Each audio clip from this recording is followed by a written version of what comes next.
Hey guys, it's your girl Keri, and today I'm going to be sharing my fall tablescape for my eat-in kitchen. As always, I will give you the high-end version and then my Dollar Tree Remix version. One lucky viewer will win the Dollar Tree Remix tablescape as a giveaway. Also, I have a huge announcement. I will be hosting an interactive Home for the Holidays Hostess in Training Boot Camp 101 course.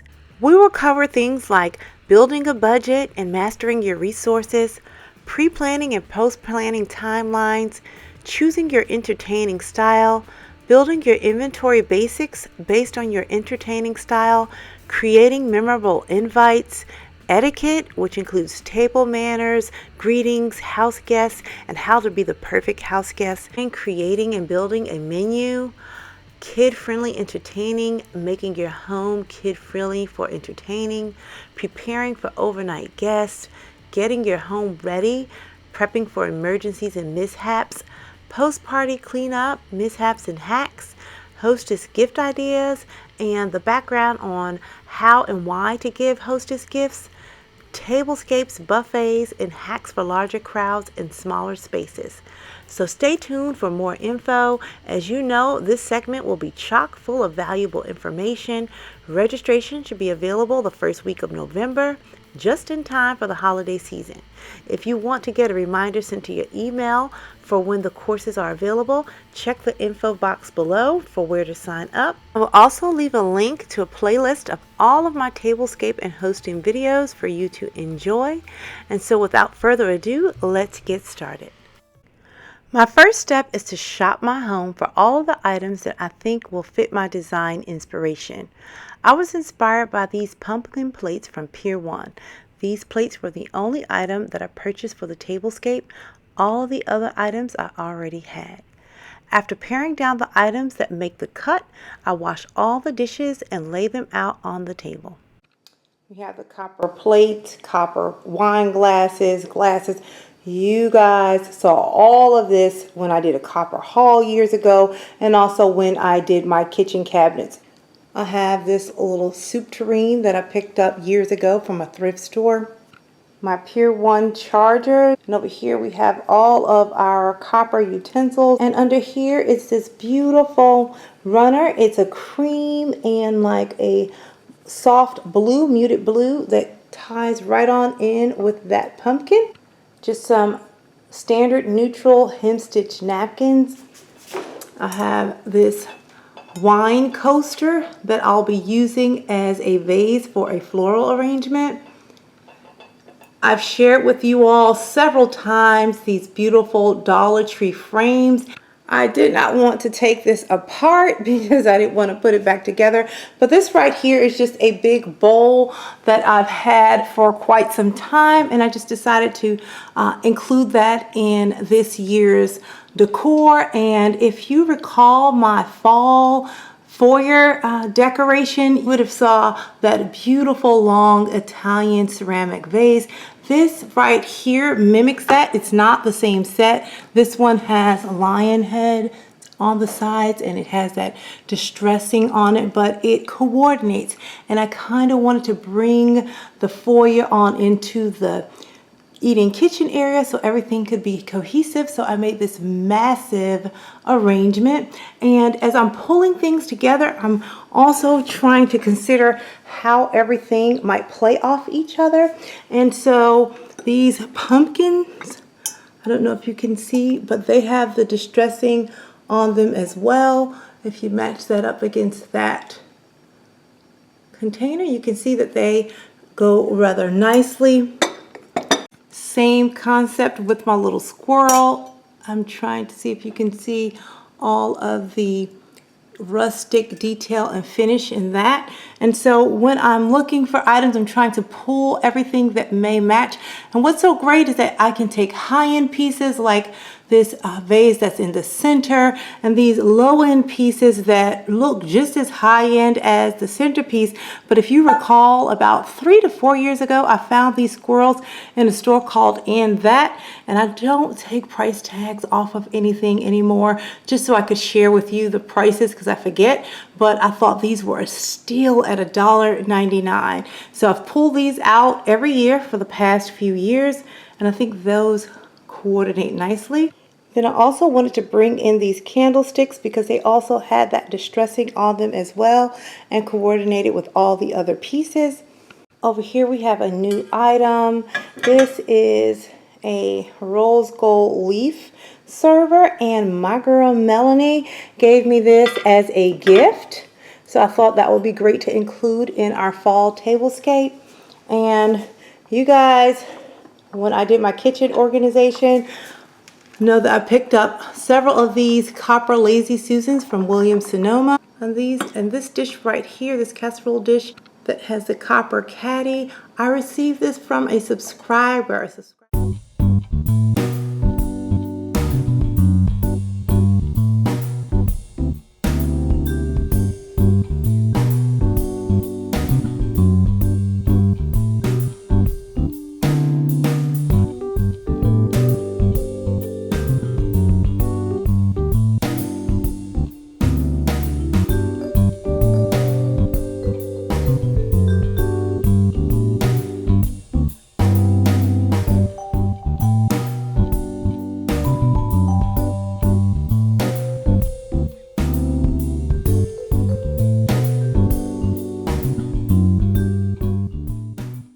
So here is my very beautiful tablescape that I am so proud of. Now let me walk you around my tablescape and give you some tips and pointers and my thought process when putting it together. Now let's focus in first on this Dollar Tree picture frame. In there I put our menu. Now this tablescape has tons of layers, but again, it is all very functional. Now, a lot of times you may go into stores or see other tablescapes and they're just mainly for show and artistic ability. There's really no way that you can actually use that table setting as is. Here is an example of an artistic, unrealistic, non-functional, beautiful tablescape. You won't be able to use it because that centerpiece would not allow for conversation flow, nor could you get around and get your food off the table or anything like that. It would make a great centerpiece if you're not using your table, but you just want to have something bold and big on your table for everyday decoration. And that's how I plan on using this particular setup when we're not using our table. Now, when I set up all of my tables, I actually use them. I actually eat at them and actually enjoy that particular tablescape for the next week or so.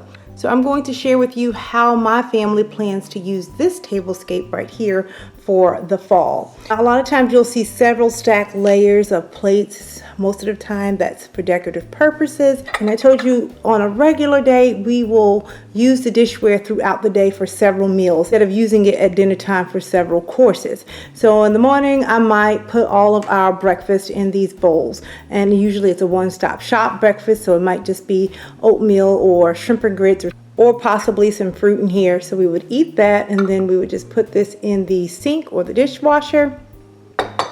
And then next we're just left with the dinner plate. Typically we won't have lunch at home, but if we had something to eat for dinner, then we would use the dinner plate for our dinner, and then we would take this away, put it in the sink for washing. Now this copper plate right here, I really think it's more like a charger. It's the size of a dinner plate, but I wouldn't eat on it because it seems as though it would scar and mar easily. So we're just using these last 3 layers as decorative layers. And they would stay there because they're not going to interfere with anything else on the table. Then in the morning, if we were having a breakfast, we would use a smaller, lower cup for juice and things like that. And again, I like to use the lower cups with the stemless wine glasses because it's easier to not knock something over if you're reaching for things or something like that. So the shorter cups are always, a easier, safer option, especially if you have children. And then over here we have our beautiful rose gold flatware. Well, let me talk about the flatware. I know lots of times when I do my tablescapes, many of you say, Keri, how does the flatware actually supposed to go? I thought the fork was supposed to go on the left and the knife on the right.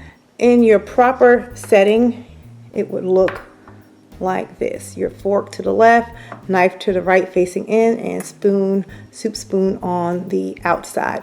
And the reason I didn't set it up like that, it was just because it was more aesthetically pleasing and it fit on my tabletop better. Because this napkin is so flared out, I just put everything on the right hand side in the order in which it would be used. So the spoon is all the way to the right because that will be used first to consume the soup or whatever is in this vessel here.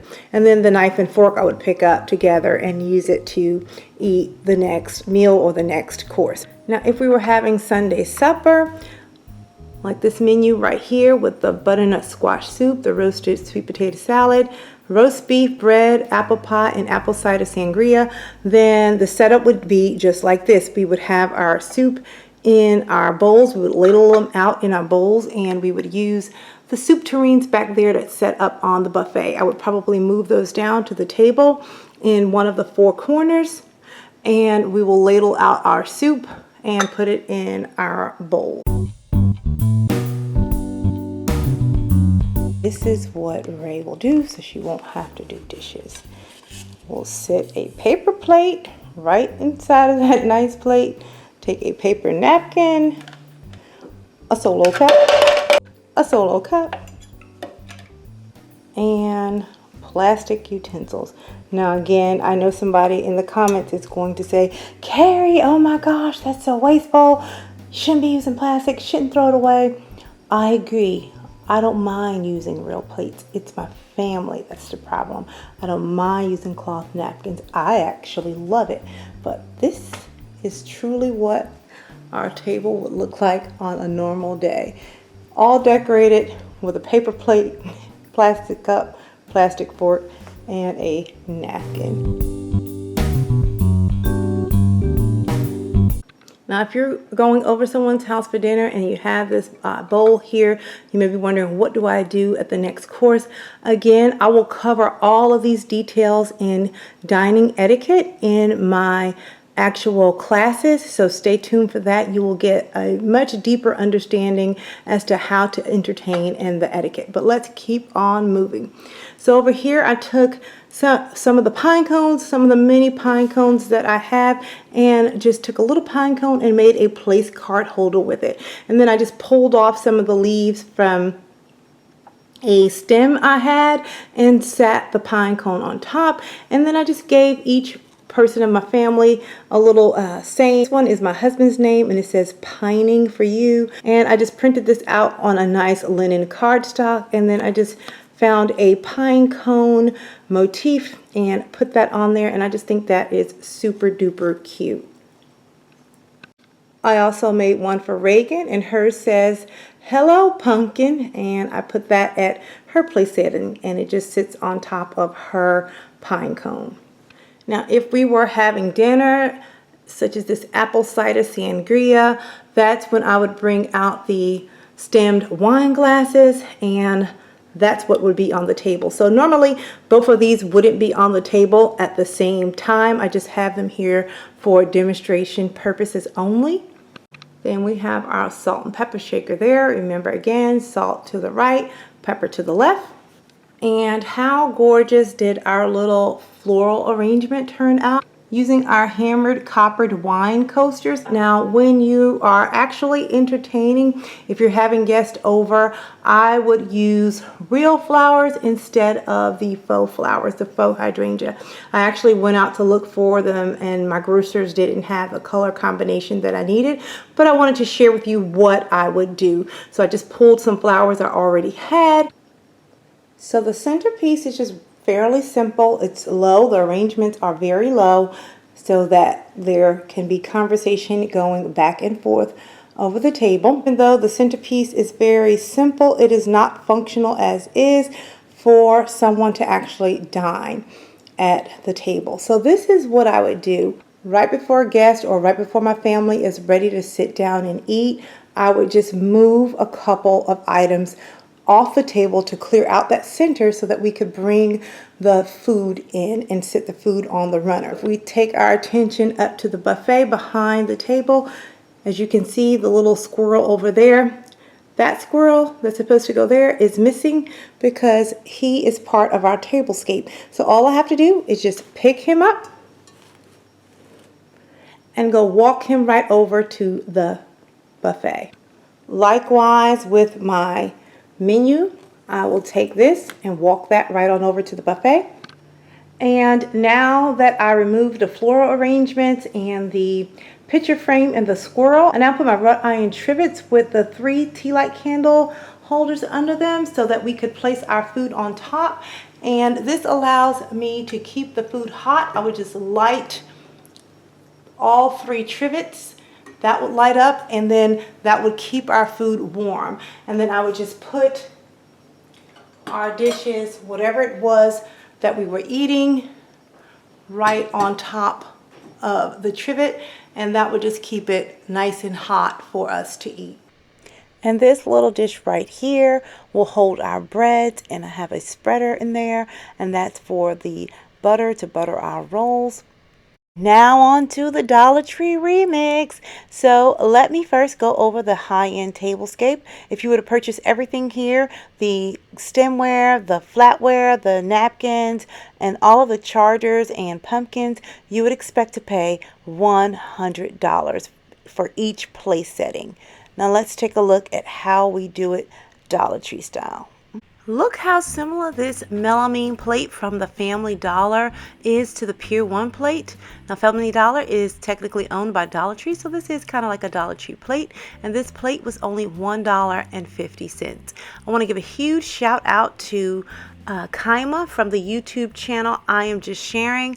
I sent a text to Melanie telling her I was looking for this plate. She also said she was on the hunt but could not find them, but one of her subscribers were able to find the plates for us, and she shipped them out to us. Now I am able to bless someone with a set of 6 of these plates, so stay tuned for how I style these plates and the total overall giveaway. Now here is our $10 Dollar Tree remix version. Now it doesn't have all the glitz and glam. It's a bit more rustic, but the color palette was a little bit different than the Pier 1 plates. So here is what I did. I took a Hobby Lobby rustic plate with a 40% off coupon. You get that for $1.20. I then added on another layer for the Dollar Tree faux wooden charger. Now this wooden charger here is my own wooden charger, but Dollar Tree is also selling the wooden chargers. I ordered them for the giveaway. They just haven't arrived yet, but you will be receiving those as well. And then on top of that, I layered my melamine plate to give it a, three-dimensional layered look. Did not add a pumpkin on top for a soup bowl because we did not have enough money for that. But if you have a little more money, you can add one of those pumpkins, soup bowl pumpkins on top. I then chose to add the matte black cutlery, and you can pick that up from Walmart. I think it's beautiful, and they are $1.88 each, and they sell them by the singles, so you can buy each single piece. And I did not include the spoon because we didn't have the soup bowl or the spoon, but if you had a little more money, you could add the soup bowl and the spoon back to your place setting. And then I added a stemless wine glass. This one is the plastic one from the Dollar Tree, but you also could add a glass one. I wanted to show you the plastic option, so if you're setting up a table for kids, you can still have a nice table and everything is kid friendly. And the napkin, it's just, a dollar napkin that you can get standard from anywhere. And the pine cone holder is basically free. You just grab pine cones from outside. Make sure you properly wash them and heat them so you won't bring any bugs into your home. And then just print off the label cards from your computer. So here's what's included in the giveaway. The winner will receive 6 of the pumpkin melamine plates, 6 of the faux wooden chargers, and 1 of the Dollar Tree blue rustic frames. And here are the contest rules. You must be 18 years or older, live in the US, and you must be a subscriber to my channel. And I need you to answer one of the following questions in the comments below. What etiquette questions would you like answered? Or what budget range would you like to see when preparing an entire holiday entertaining schedule. So I hope you guys enjoyed this video, and be sure to sign up with the link below to get a reminder when the Home for the Holidays Hostess in Training Bootcamp 101 course is actually ready for registration. And until next time, I'm going to keep calm and carry on. Bye guys.